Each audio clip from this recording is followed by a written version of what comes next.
Welcome to Season 3 of the Take the Leap podcast. We want to thank you for being a part of this journey with us. Whether you're just starting to tune in or you're a longtime listener of the podcast, you can expect to hear from entrepreneurs in all stages of their journey, how they got to where they are, and all the mistakes and victories they've had along the way. We're excited to share new guests and have some returning folks from our first 2 seasons. Thank you for being here, and we hope you enjoy this episode. Hello, welcome back to the Take the Leap podcast. Hi, Ashlan. How are you? Hello. I don't even know if you can see it, but I'm very proud of my Good Vibes shirt and my Pride Month rainbow. So I love it. Yeah. I love it. And it's bright and it's fun. But you don't have anything cool on it. It's okay. I've been liking getting I feel like I need to get more things that have fun sayings on them. Mary's always killing it with her fun saying. I know. T-shirts. She was the best. Yeah. Well, I'm really excited to see you again today and chat about our recent conversation that was just published this week with Vicki. And this was our second time having her on the podcast, right? Mm-hmm. Mm-hmm. And I really just she's just such a sweet person, and I just love having conversations with her. And I think this one was really great. Mm-hmm. Yeah.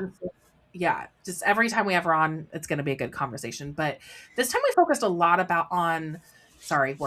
This time we focused a lot on like emotional intelligence and confidence and self-awareness, and how that is really the key to effective leadership, which I think is really important because, like, I don't know, like you and I have worked for a lot of companies, and we've had various levels of different leadership positions or people who were in leadership positions that we reported to.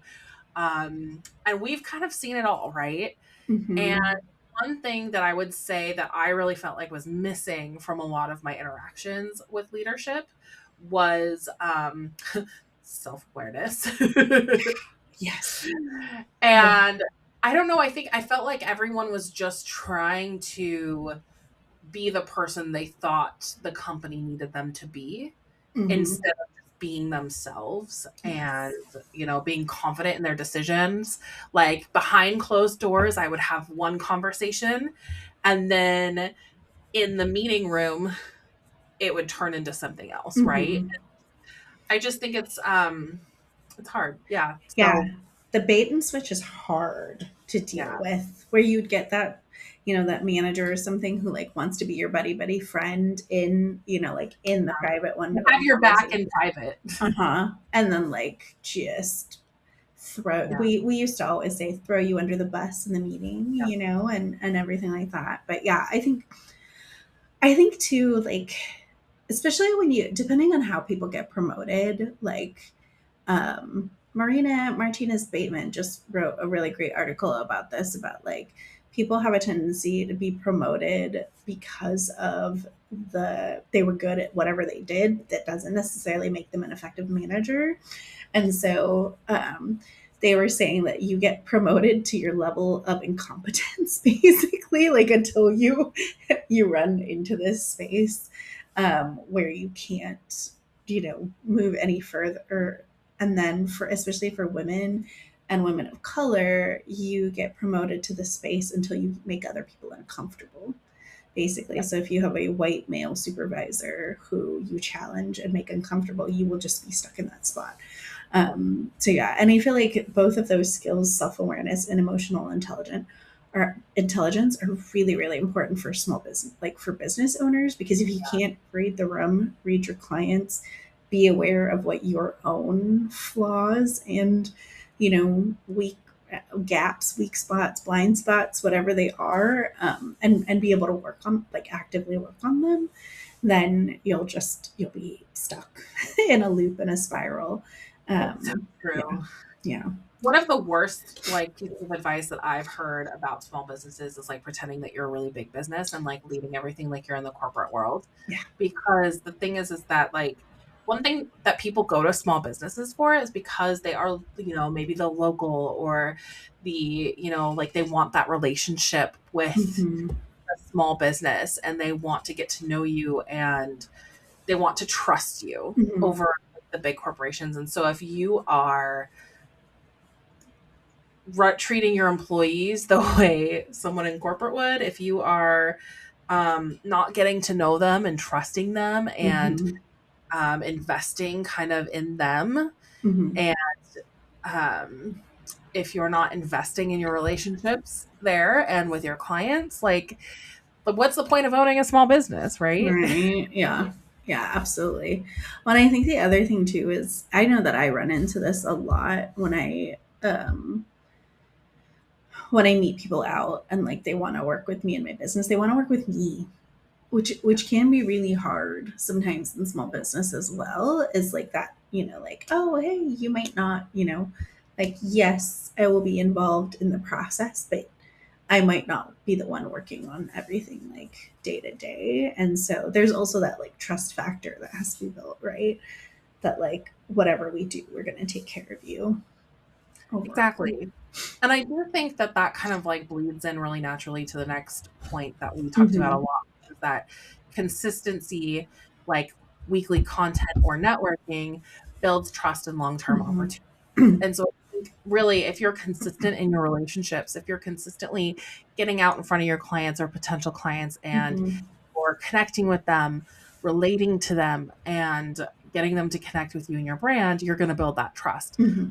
If you show up once a year or send out something once every few months and you forget to check in on them, it's going to be really hard to build that trust because, again, we say this like every episode, we're all human. Mm-hmm. Today, we're looking to connect and relate to each other. Yeah, showing up is a huge piece of it. Like I've definitely noticed that here in Vegas, and because it's such a transient town, like people are just like, if we only see you once a quarter or once a year or once a month, then that we don't want to invest in getting to know you because you're not being at the things, or in those spaces. Or I've been surprised. My name has been being said in rooms that I'm not in. Luckily, I'm clearly networking with the right people, to have that happen. But like that's the golden space that you want to be in, is that you showed up consistently enough that somebody will say something about you.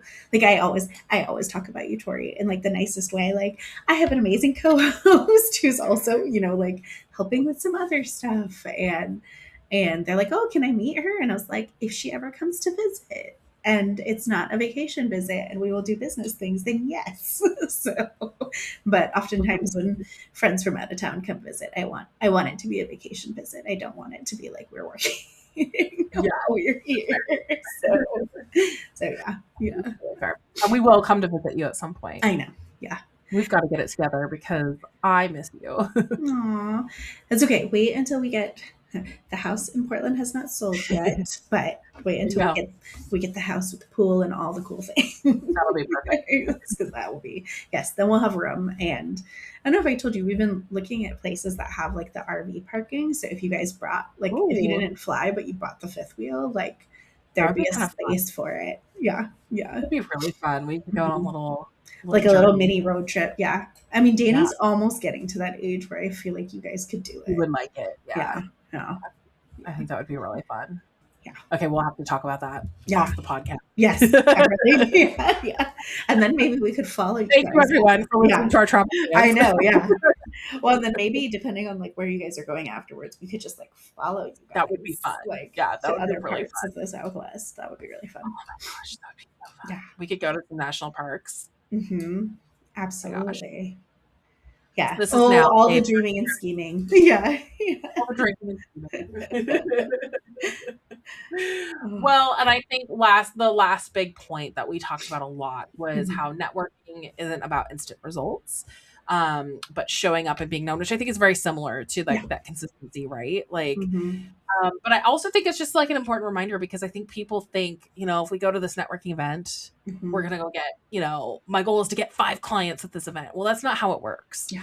networking is about building relationships. And so if you're going with that expectation of I have a quota to meet, not only is that going to put pressure on you, but it's going to make it awkward because nobody goes to a networking event enjoying the part where people pitch to them, Yeah. right? Like Yep. that's not why a lot of us do it. A lot of us do it to like make new connections. And Mm-hmm. so I think making sure you're in the right room Mm-hmm. for one, and then for two, making sure that like you're there to build relationships, not to meet a quota. Yep.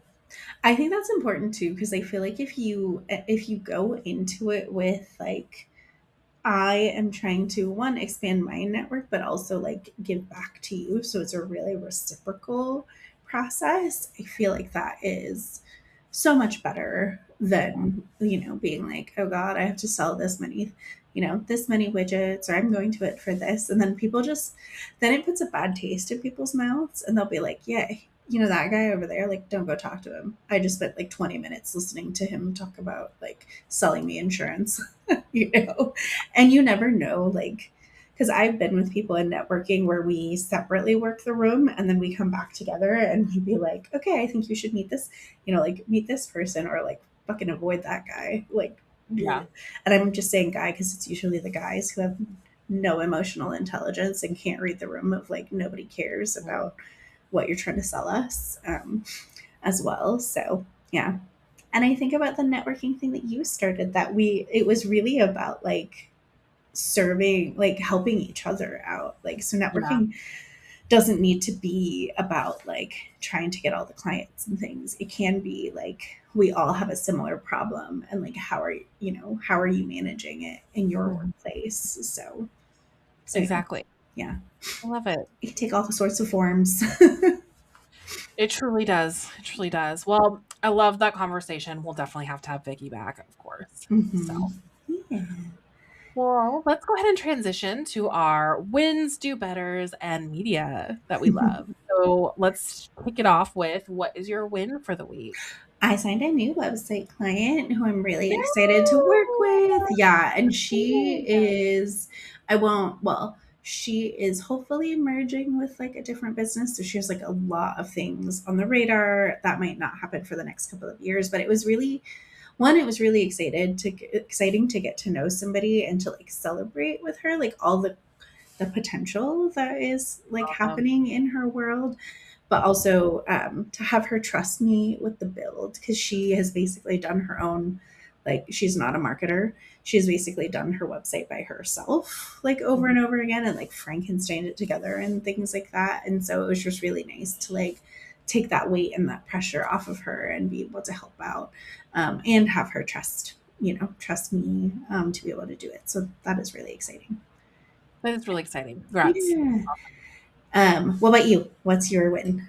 Yes. So I think I'd mentioned like last week or the week before that I signed on a client who was previously a client. We're doing a short project together again, and I was like feeling really grateful that she trusted me to work with her again.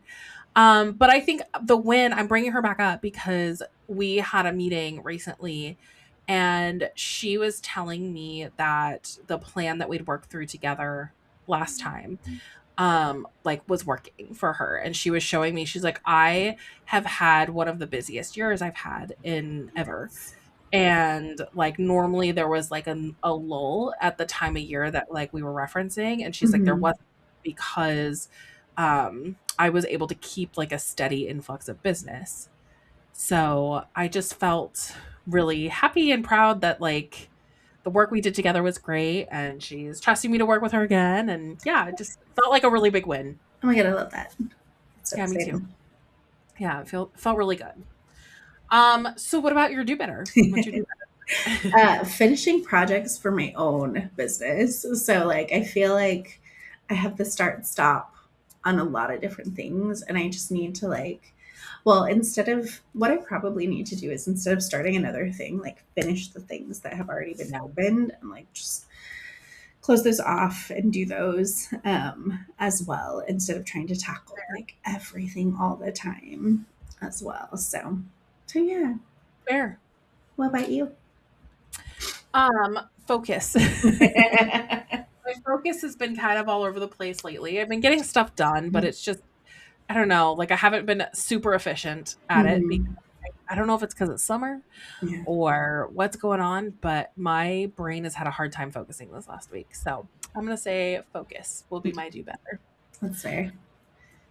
And what's your media content that you've been obsessed with lately? Okay, so Rachel McAdams was in a new movie called Send Help.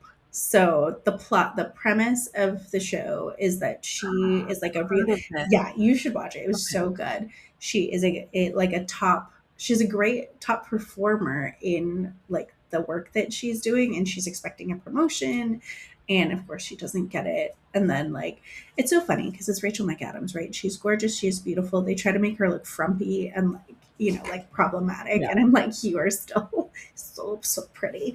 Yeah. But so they crash land. Like the plane crashes with like her new CEO and things, and she's also obsessed with Survivor, and she has like auditioned for it and all of that. So like she has all the skills to survive on this island. And I'm not like ruining anything, but essentially like he tries to be an asshole to her, and she's just like, bro, I'm the only reason you're alive on this fucking island right now. So yeah, a great horror like a horror dark comedy type I of love thing. this so much. So yeah, so I would highly recommend. I love this so much. Okay, I'm gonna check Yeah, it out for yeah, sure. yeah. I think it's streaming on Hulu, so you should be able to get it fairly Okay. easily. Yeah, yeah.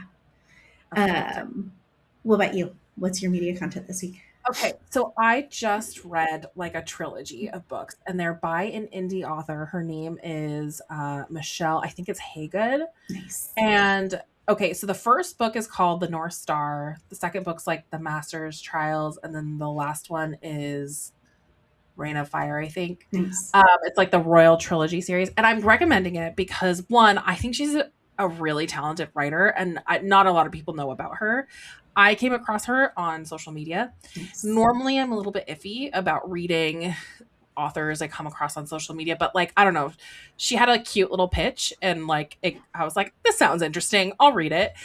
Um, and I will say, like, book one, like, definitely you can tell it's like a debut novel. Mm-hmm. But, like, her writing, like, from that book to the second and then the third, like, dramatically is Improved. like it's so much better. I mean, like her writing was good in the first one, like it was fine, Mm-hmm. but like the second book and the third book I couldn't put down. It was those kinds of books where like you start it and then you finish it within 24 to 48 hours. I felt that way about the last two books. Nice. And I don't do that with every book that I read, right? Like Mm-hmm. because not every book has that same pull.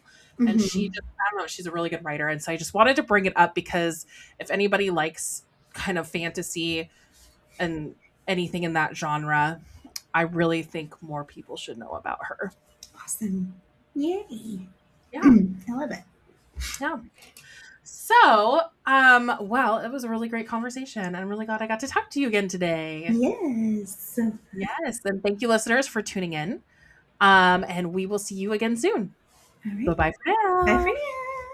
Thank you for tuning in to another episode of the Take the Leap podcast. Check out our show notes to connect with us and our guests. If you have questions about the episode or ideas for future topics, send us a direct message on Instagram or email us at aloha@taketheleap-today.com. If you're interested in being a guest, fill out the guest interest form on our website. If you're a new entrepreneur who is looking for a roadmap to move your business idea forward, check out the Take the Leap course on our website, taketheleap-today.com. Members who join the course also have an opportunity to join us in bi-weekly co-working and group coaching calls to build momentum and work on your business. And if you'd like a flavor of what we offer, sign up for our free webinar with the 9 essential steps you need to launch your business with clarity and confidence. See you next time.